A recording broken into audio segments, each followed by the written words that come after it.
सिख फौजियां दे लई हैलमेट की तजवीज़ वाले मामले के नाल जुड़ी हुई है। सुखबीर सिंह बादल के वल्लों प्रधानमंत्री मोदी का दखल मंगया गया। प्रधानमंत्री हैलमेट मसले ते सुखबीर सिंह बादल अकाली दल के प्रधान ने उन्होंने वल्लों प्रधानमंत्री को चिट्ठी लिखी गई है। सिख फौजियां दे लई हैलमेट के फैसले का सुखबीर सिंह बादल ने अकाली दल ने विरोध किया है। इस तो पहला गल की जाए तो श्री अकाल तख्त साहिब जथेदार भी विरोध कर चुके हैं, एजीपीसी विरोध कर चुकी है तो हुण सुखबीर सिंह बादल के वल्लों बकायदा इसका विरोध करते हुए प्रधानमंत्री को चिट्ठी लिख के इस फैसले का विरोध किया गया। सिख मर्यादा ते सिद्धांतां दे यह फैसला उल्ट है। सुखबीर सिंह बादल के वल्लों भी कहा गया कि सिख सिद्धांतां दे उल्ट है, यह कठोर ते असंवेदनशील फैसला है। सुखबीर सिंह बादल अकाली दल के प्रधान के वल्लों प्रधानमंत्री नरेंद्र मोदी को दरअसल एक चिट्ठी लिखी है तो चिट्ठी लिख के इस फैसले के खिलाफ अपना इतराज जताया गया। सिख फौजियां दे लई हैलमेट के फैसले का विरोध किया गया। सुखबीर सिंह बादल का कहना है कि कठोर ते असंवेदनशील फैसला है। सिख मर्यादा ते सिद्धांतां दे यह फैसला उल्ट है। दरअसल केंद्र सरकार की सिख फौजियां दे लई हैलमेट की तजवीज़ है, पर इस तजवीज़ का लगातार विरोध हो रहा है। पहला श्री अकाल तख्त साहिब के जथेदार श्रोमणी कमेटी विरोध कर चुकी है, कांग्रेस के वल्लों भी अज इसका विरोध किया गया तो हुण सुखबीर सिंह बादल के वल्लों बकायदा प्रधानमंत्री को चिट्ठी लिख के इस फैसले का विरोध किया गया। उन्होंने कहना है कि एक कठोर ते असंवेदनशील फैसला है। सिख मर्यादा ते सिद्धांतां दे यह फैसला उल्ट है।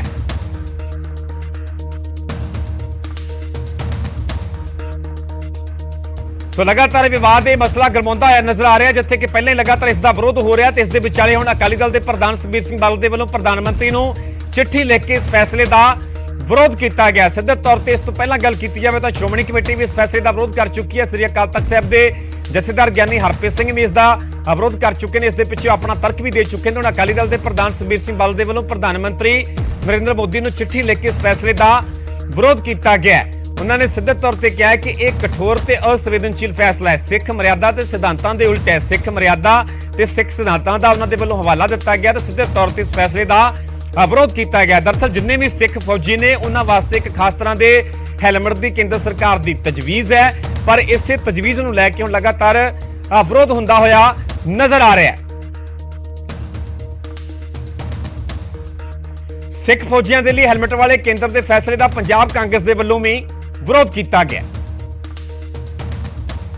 कि एक हेलमेट पहनो, ये हमारा हेलमेट नहीं है, ये हमारे गुरु ने हमारी सुरक्षा के लिए अपनी जब सेना तैयार करी तो उन्होंने कहा कि ये भी पहनना बहुत जरूरी है। इससे ना केवल ये सरदारों का चिन्ह है, इसके साथ साथ ये हमारी सुरक्षा भी करता है, पगड़ी करती है। तो मेरे को लगता है कि इस प्रकार का ये कहना, हाँ ठीक है आप पहनाइए जिसको हेलमेट पहनाना, लेकिन सरदारों के लिए जो पगड़ीधारी हैं, जो सिख हैं, अगर वो पगड़ी बांध रहा है तो उसके लिए ऑप्शनल होना, उसके लिए बिल्कुल ये नहीं होना चाहिए कि वो हेलमेट पहनेगा, वो अपनी सरदार अपनी पगड़ी पहने। पहली गल तो जथेदार साहब के लिखण तो पहला गवर्नमेंट ऑफ इंडिया नूं जिहड़ियां फॉरेन कंट्रीज़ ने, अमेरिका, इंग्लैंड ਜਾਂ कैनेडा की जी आर्मी है, ਉਹਦੇ ਵਿੱਚ भी हैलमेट ਜਿਹੜਾ ਉਹ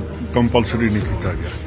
ਤੇ ਇਹ ਹਿੰਦੁਸਤਾਨ ਦੇ ਵਿੱਚ ਇਸੇ ਕਰਕੇ ਜਿਹੜੀ ਯਾਤਰਾ ਸੀ ਕੱਢੀ ਆ ਕਿ ਭਾਰਤ ਜੋੜੋ ਯਾਤਰਾ, ਇਹ ਚੀਜ਼ਾਂ ਜਿਹੜੀਆਂ ਨਹੀਂ ਉੱਠਣੀਆਂ ਚਾਹੀਦੀਆਂ। ਕੋਈ ਵੀ ਫਿਰਕਾ ਜੇ ਅੱਜ ਤੱਕ 62 ਦੀ ਵਾਰ ਅਸੀਂ ਲੜੀ, 65 ਦੀ ਲੜੀ, 71 ਦੀ ਲੜੀ, ਕਾਰਗਿਲ ਦੀ ਲੜੀ, ਕਿਤੇ ਹੈਲਮਟ ਦੀ ਕੋਈ ਗੱਲ ਨਹੀਂ ਆਈ।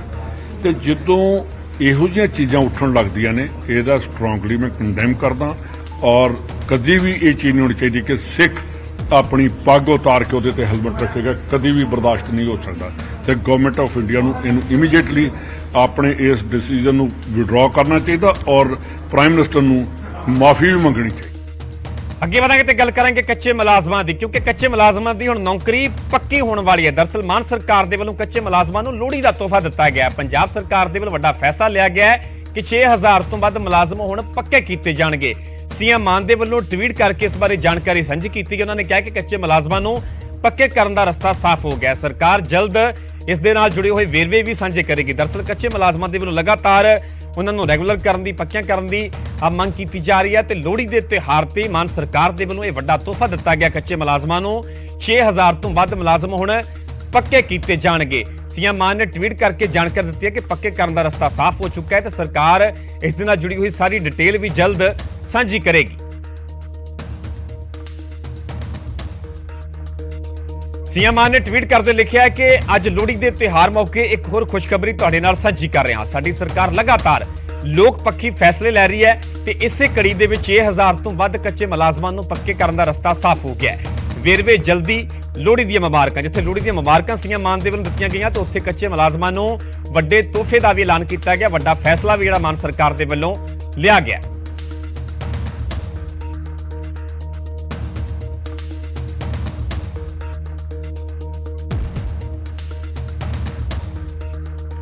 रुख करते हैं अगली खबर का। खबर आम जनता के नाल जुड़ी हुई है। पीसीएस वीकेंड ते भी हुण काम करनगे। इस शनिवार ते भी ऐतवार भी पीसीएस अफसरां दे वल्लों काम कीता जाएगा अपने दफ्तरां दे विच। पीसीएस एसोसीएशन दे वल्लों दरअसल ये वड्डा फैसला लिया गया। समूहिक हड़ताल करके दरअसल काम जिहड़े रुक गए सन, काम लट गए सन ते इन्हां 2 दिनां दे विच यानी शनि ते ऐतवार वैसे छुट्टी हुंदी है, सरकारी छुट्टी हुंदी है, पर शनि ते ऐतवार नूं भी दफ्तरां दे विच इन्हां वल्लों काम कीता जाएगा। हड़ताल करके दरअसल रुके ਕੰਮਾਂ ਦੀ ਇਹਨਾਂ ਦੇ ਵੱਲੋਂ ਹੁਣ ਭਰਪਾਈ ਕੀਤੀ ਜਾਵੇਗੀ। ਉਹਨਾਂ ਸਾਰੇ ਕੰਮਾਂ ਨੂੰ ਨਿਪਟਾਇਆ ਜਾਵੇਗਾ। ਲੋਕਾਂ ਦੀ ਸਹੂਲਤ ਨੂੰ ਮੁੱਖ ਰੱਖ ਕੇ ਫੈਸਲਾ ਲਿਆ ਗਿਆ ਕਿਉਂਕਿ ਸਮੂਹਿਕ ਛੁੱਟੀ ਤੇ ਚਲੇ ਗਏ ਸਨ। ਜਿਵੇਂ ਸੀਐਮ ਮਾਨ ਦੇ ਵੱਲੋਂ ਸਿੱਧੇ ਤੌਰ ਤੇ ਇਥੋਂ ਤੱਕ ਚੇਤਾਵਨੀ ਦਿੱਤੀ ਗਈ ਕਿ 2 ਵਜੇ ਤੋਂ ਪਹਿਲਾਂ ਕੰਮ ਤੇ ਪਰਤ ਜਾਣ, ਨਹੀਂ ਤਾਂ ਸਸਪੈਂਡ ਤੱਕ ਕਰ ਦਿੱਤਾ ਜਾਵੇਗਾ। ਉਸ ਤੋਂ ਬਾਅਦ ਚ ਸਰਕਾਰ ਦੇ ਨਾਲ ਮੁਲਾਕਾਤ ਹੁੰਦੀ ਹੈ, ਮੀਟਿੰਗ ਹੁੰਦੀ ਹੈ ਤੇ ਉਸ ਤੋਂ ਬਾਅਦ ਚ ਪੀਸੀਐਸ ਐਸੋਸੀਏਸ਼ਨ ਦੇ ਵੱਲੋਂ ਆਪਣਾ ਜਿਹੜੀ ਹੜਤਾਲ ਹੈ ਸਮੂਹਿਕ ਛੁੱਟੀ ਵਾਪਸ ਲੈ ਲਈ ਜਾਂਦੀ ਹੈ। ਤੇ ਪਰ ਜਿਹੜਾ ਆਮ ਲੋਕਾਂ ਨੂੰ ਖੱਜਲ ਖਵਾਰੀ ਹੋਈ, ਆਮ ਲੋਕਾਂ ਦੇ ਕੰਮ ਕਿਤੇ ਨਾ ਕਿਤੇ ਲਟਕੇ ਹੋਏ ਸਨ ਤੇ ਹੁਣ ਸ਼ਨੀਵਾਰ ਤੇ ਐਤਵਾਰ ਵੀ ਪੀਸੀਐਸ ਅਫਸਰ ਜਿਹੜੇ ਆਪਣੇ ਦਫ਼ਤਰਾਂ ਵਿੱਚ ਪਹੁੰਚਣਗੇ, ਆਮ ਲੋਕਾਂ ਦੇ ਕੰਮ ਹੋਣਗੇ ਤੇ ਆਮ ਲੋਕਾਂ ਨਾਲ ਜਿਹੜੀਆਂ ਸਾਰੀਆਂ ਜੁੜੀਆਂ ਹੋਈਆਂ ਮੁਸ਼ਕਲਾਂ ਨੇ ਉਹ ਮੁਸ਼ਕਲਾਂ ਵੀ ਦੂਰ ਹੋਣਗੀਆਂ। ਸੋ ਆਮ ਜਨਤਾ ਦੇ ਨਾਲ ਜੁੜੀ ਹੋਈ ਕਿਤੇ ਨਾ ਕਿਤੇ ਖਬਰ ਹੈ ਕਿਉਂਕਿ ਜਿੰਨਾ ਚਿਰ ਇਹ ਸਮੂਹਿਕ ਛੁੱਟੀ ਤਰੇ ਪੀਸੀਐਸ ਅਫਸਰ ਤੇ ਉਸ ਤੋਂ ਬਾਅਦ ਚ ਜਿਹੜੇ ਲੋਕ ਵੀ ਸਰਕਾਰੀ ਦਫ਼ਤਰਾਂ ਦੇ ਵਿੱਚ ਪਹੁੰਚਣ ਨੂੰ ਕਾਫੀ ਖੱਜਲ ਖੁਆਰੀ ਦਾ ਵੀ ਸਾਹਮਣਾ ਕਰਨਾ ਪਿਆ ਤੇ ਜਿੰਨੇ ਵੀ ਕੰਮ ਲਟਕੇ ਨੇ ਹੁਣ ਇਹ 2 ਦਿਨਾਂ ਦੇ ਵਿੱਚ ਸ਼ਨੀਵਾਰ ਤੇ ਐਤਵਾਰ ਉਹ ਕੰਮ ਸਾਰਾ ਇਹਨਾਂ ਦੇ ਵੱਲੋਂ ਪੂਰਾ ਕੀਤਾ ਜਾਵੇਗਾ।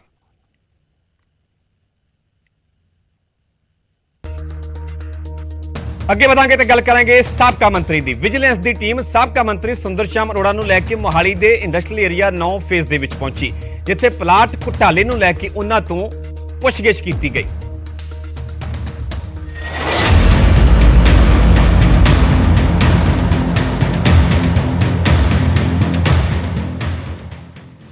मोहाली के इंडस्ट्रीयल प्लाट घोटाले च विजिलेंस ने जांच तेज कर दी है। इस मामले च साबका मंत्री सुंदर श्याम अरोड़ा सने 10 अफसरां के खिलाफ केस दर्ज होया है। सुंदर श्याम अरोड़ा तो लगातार पुछगिछ की जा रही है और विजिलेंस की टीम हुण उन्हां नूं लैके मोहाली के इंडस्ट्रीयल एरिया च पहुंची जिथे उद्योगिक साइटां ते होटलों की उसारी करवाई जा रही सी। ਇੱਥੇ ਦਿਖਾਉਣ ਲਈ ਆਏ ਸੀ। ਇਹ ਸਾਨੂੰ ਇਹਨਾਂ ਦੀ ਪੁੱਛਗਿੱਛ ਹੋਈ ਸੀਗੀ। ਇਹ ਦੱਸ ਰਹੇ ਸੀਗੇ ਵੀ ਇੱਥੇ ਬਈ ਇੰਡਸਟਰੀ ਲੱਗ ਰਹੀ ਆ, ਇਹ ਸਭ ਕੁਝ ਵੀ ਜੋ ਅਸੀਂ ਨੋਰਮ ਦੇ ਹਿਸਾਬ ਨਾਲ ਕੀਤਾ ਆ। ਹੁਣ ਇਹਨਾਂ ਨੂੰ ਦਿਖਾ ਲਿਆ ਵੀ ਆਹ ਦੇਖੋ ਆਹ ਹੋਟਲ ਬਣ ਰਿਹਾ ਇੱਥੇ, ਇਹ ਇੰਡਸਟਰੀਅਲ ਪਲਾਟ ਹੈ ਤੇ ਹੋਟਲ ਬਣ ਰਿਹਾ ਤੇ ਕੋਈ ਚਾਰ ਦੀਵਾਰੀ ਨਹੀਂ ਹੈ, ਟੋਟਲ ਮਿਸਯੂਜ਼ ਹੋਇਆ ਤੇ ਸਰ ਕੱਲ੍ਹ ਨੂੰ ਇੱਕ ਦਿਨ ਦਾ ਰਿਮਾਂਡ ਕਰੀ ਦਾਜ ਵੀ ਸਰ ਹੁਣ ਪੁੱਛਗਿੱਛ ਕਰਨਾ ਹੁਣ ਦਿਖਾ ਕੇ ਹੁਣ ਜਾ ਕੇ ਪੁੱਛਗਿੱਛ ਕਰਦੇ ਆ, ਜੇ ਲੋੜ ਪਈ ਤਾਂ ਹੋਰ ਲਵਾਂਗੇ।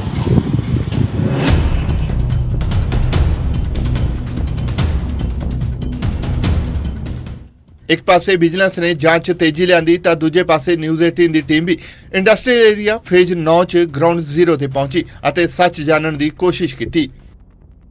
इंडस्ट्रीयल जिथे अलॉटमेंट की हुई है, जिथे इंडस्ट्री है पूरी मोहाली दे फेज 9 उत्थे विजिलेंस जिहड़ी है सुंदर श्याम अरोड़ा नूं लैके आई सी। हालांकि अधिकारियों ने जिहड़ी जानकारी दी है, जिहड़े विजिलेंस के ऑफिसर भी नाल आए सी पूरा मुआयना कराना सीगा कि इंडस्ट्रीयल प्लॉट के अलावा इत्थे होर किस तरह की जिहड़ी कंस्ट्रक्शन है वो की जा रही है। तो इत्थे जिहड़ी कंस्ट्रक्शन की जा रही है वो होटल्स जिहड़े हैगे होटल्स की साइड जिहड़ी है उन्हां दी कंस्ट्रक्शन की जा रही है। हालांकि साफ तौर पर सुंदर श्याम अरोड़ा ये भी कहते नजर आए सीगे न्यूज़ 18 दे नाल गलबात करके कि उन्होंने कहा सीगा कि सारी चीज़ां जिहड़ी है कानून मुताबिक हुई है, किसी भी तरह कोई घोटाला जिहड़ा है नहीं होया।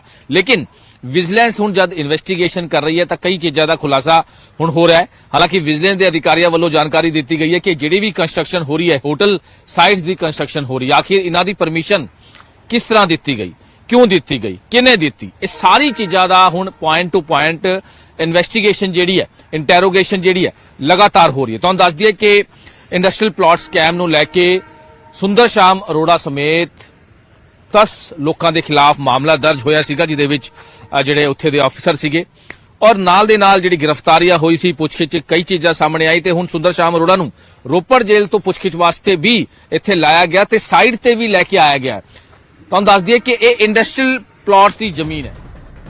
ਵਿਜੀਲੈਂਸ ਮੁਤਾਬਕ ਸੁੰਦਰ ਸ਼ਾਮ ਅਰੋੜਾ ਇੰਡਸਟਰੀਅਲ ਏਰੀਆ 'ਚ ਹਰ ਕੰਮ ਕਾਨੂੰਨ ਮੁਤਾਬਕ ਹੋਣ ਦੀ ਗੱਲ ਕਰਦੇ ਨੇ, ਪਰ ਸਵਾਲ ਇਹ ਹੈ ਕਿ ਹੋਟਲ ਇੱਥੇ ਕਿਸ ਦੀ ਇਜਾਜ਼ਤ ਨਾਲ ਬਣ ਰਹੇ ਨੇ। ਸੁੰਦਰ ਸ਼ਾਮ ਅਰੋੜਾ ਇਹ ਜ਼ਰੂਰ ਸਾਫ਼ ਤੌਰ ਤੇ ਕਹਿੰਦੇ ਨਜ਼ਰ ਆ ਰਹੇ ਨੇ ਕਿ ਕਿਸੇ ਵੀ ਤਰ੍ਹਾਂ ਕੋਈ ਵੀ ਕਾਨੂੰਨ ਦੀ ਜਿਹੜੀ ਉਲੰਘਣਾ ਹੈ ਉਹ ਨਹੀਂ ਕੀਤੀ ਗਈ ਹੈ, ਪ੍ਰੋਟੋਕਾਲ ਦੇ ਹਿਸਾਬ ਨਾਲ ਕੰਮ ਹੋਇਆ। ਲੇਕਿਨ ਵਿਜੀਲੈਂਸ ਦੂਜੇ ਪਾਸੇ ਇਹਨਾਂ ਨੂੰ ਮੌਕੇ ਤੇ ਲਾ ਕੇ ਜਿਹੜਾ ਮੁਆਇਨਾ ਵੀ ਕਰ ਰਹੀ ਹੈ ਤੇ ਉਹਨਾਂ ਨੂੰ ਕਹਿੰਦੀ ਨਜ਼ਰ ਆ ਰਹੀ ਹੈ ਕਿ ਆਖਿਰ ਜਦ ਇਹ ਕਾਨੂੰਨ ਦੇ ਹਿਸਾਬ ਨਾਲ ਹੋਇਆ ਤੇ ਆਖਿਰ ਇਸ ਤਰ੍ਹਾਂ ਦੀ ਕੰਸਟਰਕਸ਼ਨ ਹੋਟਲਾਂ ਦੀ ਇੱਥੇ ਕਿਉਂ ਹੋ ਰਹੀ, ਇਹ ਵੀ ਹੁਣ ਜਾਂਚ ਦਾ ਵਿਸ਼ਾ ਹੈ। ਮੋਹਾਲੀ ਤੋਂ ਕੈਮਰਾਮੈਨ ਅਜੇ ਕੁਮਾਰ ਨਾਲ ਮਨੋਜ ਰਾਠੀ, ਨਿਊਜ਼ 18 ਪੰਜਾਬ।